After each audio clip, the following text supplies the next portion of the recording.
Hello everyone, this is Sanket and you are watching easy concept वाला। आज की ये वीडियो बहुत ज़्यादा इंपॉर्टेंट होने वाली है क्योंकि जो कॉमन क्वेश्चन हमारे वीडियोस के नीचे होता है या फिर किसी भी एमएसटी सीईटी या फिर कौन से भी एग्जामिनेशन के नीचे होता ही है ये कमेंट कि कुछ भी स्टडी नहीं हुआ क्या करो। तो इसके ऊपर मेरे जो आंसर्स है, मेरे जो रिकमेंडेशंस है और मेरा जो पास्ट एक्सपीरियंस था और मैं भी एक स्टूडेंट हूँ और उसके बेसिस में आपको कुछ सॉल्यूशन देने वाला हूँ ताकि आपकी प्रिपरेशन अच्छे से हो चुकी है या फिर कुछ भी नहीं हुई है तो आपको मैं ऐसे सॉल्यूशन दूंगा कि जिसके थ्रू इस वीडियो के बाद वो अप्लाई करने के बाद आप एक अच्छे ट्रैक पे आ सकते हो। तो पॉइंट वाइज ये वीडियो मैं आपको बता रहा हूँ, तो ये वीडियो आपको बहुत ज्यादा हेल्प करने वाला है, तो वीडियो लास्ट तक जरूर देखना। शायद आपके दिमाग में ये बातें छप गई जो बातें मैं अभी बताने वाला हूँ और आपने वो अप्लाई करना शुरू कर दी तो आपको एक अच्छे कॉलेज में एडमिशन लेने से कोई नहीं रोक सकता।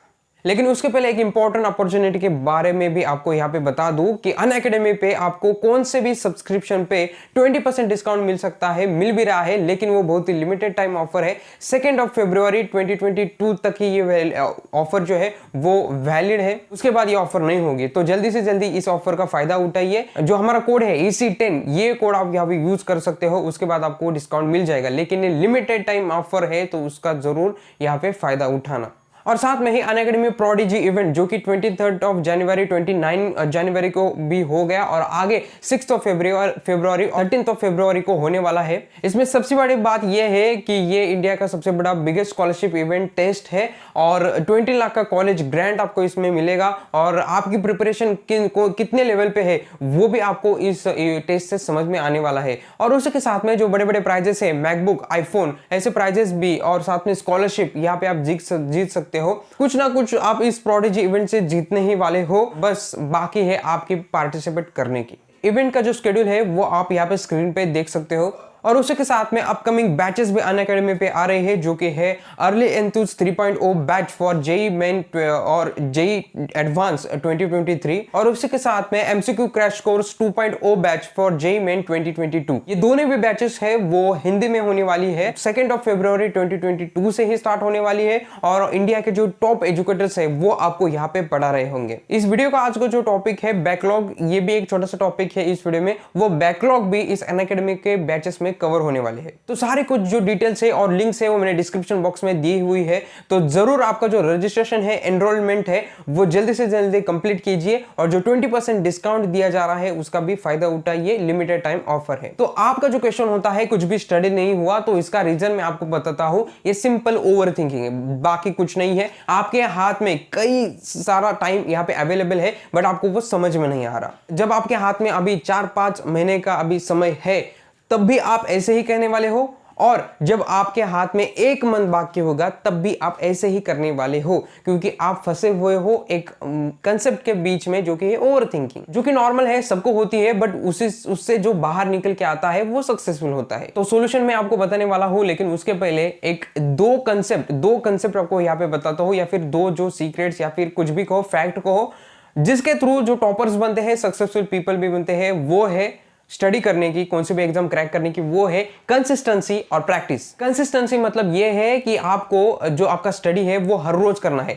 आप 1 घंटा यहाँ पे स्टडी कर रहे हो लेकिन वो हर रोज करना जरूर है। आज किया मतलब पहले दिन किया, दूसरे दिन किया, तीसरे दिन किया, चौथे दिन किया और ऐसे करते करते हर रोज करते जा रहे हो। एक कंसिस्टेंसी बनी हुई है आपके स्टडी में। मतलब 1 घंटा सिर्फ स्टडी ऐसा नहीं है, 2 घंटा, 3 घंटा, 4 घंटा ऐसे भी कर सकते हो, बट कंसिस्टेंसी जरूरी है। और प्रैक्टिस मतलब कि क्या, एक्चुअल में आप क्या करने वाले हो, आप जाके वहां पे एग्जाम देने वाले हो, 3 घंटा बैठने वाले हो और जो क्वेश्चंस आपको पूछे जा रहे हैं उसके आंसर करने वाले हो। तो जो मॉक टेस्ट होती है ना वो आपको ज्यादा से ज्यादा यहाँ पे देनी है। उससे क्या होगा, आपको अंदाजा आ जाएगा कि कैसे एग्जाम होने वाली है और जो चीज आप करने वाले हो, 3 घंटे आप देने वाले हो, वही जो 3 घंटे है वो आपको ज्यादा से ज्यादा बार मिमिक करनी है, मतलब उसकी ही प्रैक्टिस करनी है। मैं तो कहूंगा, मुझे तो यही लगता है, कौन से भी एक एग्जाम हो तो उसके जो हम प्रैक्टिस पेपर्स देते हैं उसी से ही जो पूरी तैयारी है वो हो जाती है। हाँ, बट प्रैक्टिस पेपर देने के लिए आपकी उतनी जो तैयारी है, आपका सिलेबस है, वो भी कंप्लीट होना जरूरी है। बट जो 2 इंपॉर्टेंट चीजें हैं ना, मेरा जो रिकमेंडेशन है वो मैं आपको यही दूंगा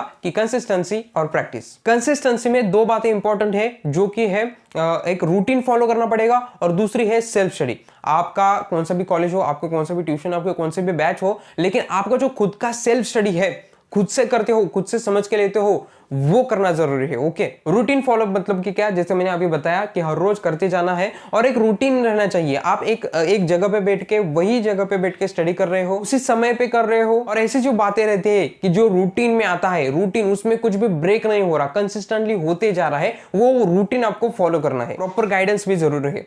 आप कौन से भी बैच में हो, कौन से भी कॉलेज में हो, ट्यूशन में हो, तो वो जो आपको गाइडेंस कर रहे हैं, जो आपको वो फ्लो में ले जा रहे हैं, उस फ्लो में जाना है। मतलब सभी जा रहे हैं और आप पीछे पीछे धीरे धीरे आ रहे हो या फिर दूसरे रास्ते पे जा रहे हो, ऐसा नहीं होना चाहिए आपके साथ में। कि प्रॉपर गाइडेंस भी जरूरी होता है। आप उस फील्ड में नहीं होते हो और जो ऑलरेडी जो उन्होंने वो करके बाहर निकले हैं और जिनको पूरा नॉलेज है, वो जो बताते हैं वो ठीक से करना इंपॉर्टेंट होता है। वो बैच को, क्लास को या फिर ट्यूशन को, जो कुछ भी आपका है, तो वो फॉलो करना इंपॉर्टेंट है। अगर आप सेल्फ स्टडी कर रहे हो, आपने कौन सी भी बैच, क्लास, ट्यूशन यहाँ पे नहीं लगाया है, तो सेल्फ स्टडी में आपको ध्यान रखना है कि आप वहां पे ऑनेस्ट प्रिपरेशन आपकी कर रहे हो। और एक इंपॉर्टेंट बात, फोकस माइंड, जेई या फिर सीईटी, इसे एक क्वेश्चन पे कई सारे स्टूडेंट ना कंफ्यूज होते रहते हैं। मैं भी कई सारे स्टूडेंट के साथ में यहाँ पे जब मैं बात करता हूँ, तो वो उनका रीजन ये होता है सक्सेसफुल न होने का या फिर ड्रॉप लेने का, कि वो कंफ्यूजन में होते हैं और वो एक्सेप्ट भी करते हैं। ठीक है,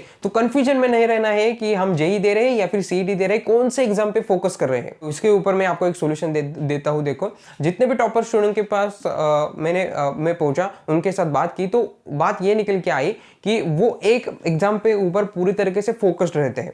तो मेरा रिकमेंडेशन तो हर बार यही रहता है कि आपको दोनों एग्जाम देने हैं, जेई और सीईटी। ओके, वो क्यों देने हैं आगे बताता हूं। सपोज आप पूरी तरीके से जेई पे फोकस कर रहे हो, तो आप एमएससी सीईटी भी दे सकते हो। सिर्फ आपको ध्यान में ये रखना है कि जेई की प्रिपरेशन करते वक्त फुल्ली डेडिकेटेड, सीईटी के कई सारे मॉक टेस्ट आपको देने हैं, तब आपको जो सीईटी का जो अंदाजा है एग्जाम का, वो आ जाएगा और आप सीईटी भी अच्छे तरह से क्लियर कर सकते हो। आप हमारे कई सारे इंटरव्यूज देख सकते हो जिसमें आपको ये बात पता चलेगी। या फिर आप फुल्ली डेडिकेटेड सीईटी का स्टडी कर रहे हो, तो आप जेई भी दे सकते हो। उस लेवल के नहीं दे सकते, मतलब एडवांस में नहीं कह सकता, एडवांस का तो नहीं पता, बट सीईटी का फोकस्ड स्टडी करते हुए आप जेई भी दे सकते हो। सिंपल सा डिफरेंस मैं आपको ये बताऊंगा कि आप सीईटी की जब प्रिपरेशन कर रहे हो, तब आपको जो एचसी वर्मा, डीसी पांडे, ये जो बुक्स है, वो सीईटी के लिए रेफर करने की जरूरत नहीं है। बट आप जेई का स्टडी कर रहे हो डेडिकेटेड, तो वो बुक्स आपको रेफर करना जरूरी है। डिफरेंस समझ में आपको आया होगा।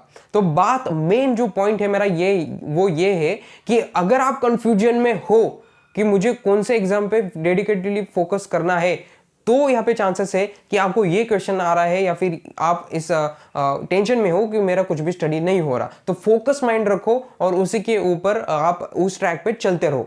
जब मुझे कम समय में ज्यादा से ज्यादा स्टडी करना है, तब मैं क्या करूंगा, कटिंग करूंगा। कैसे कटिंग बताता हूँ। तो कटिंग ऐसे हमारी ये होगी कि हमारे जो सारे डिस्ट्रैक्शंस है वो हम कट करेंगे। सोशल मीडिया वगैरह है, ये पता है मुझे, ये घिसी पिटी वही बातें हैं, बट यही बातें इंपॉर्टेंट है, ये बात आपको समझ में आनी चाहिए।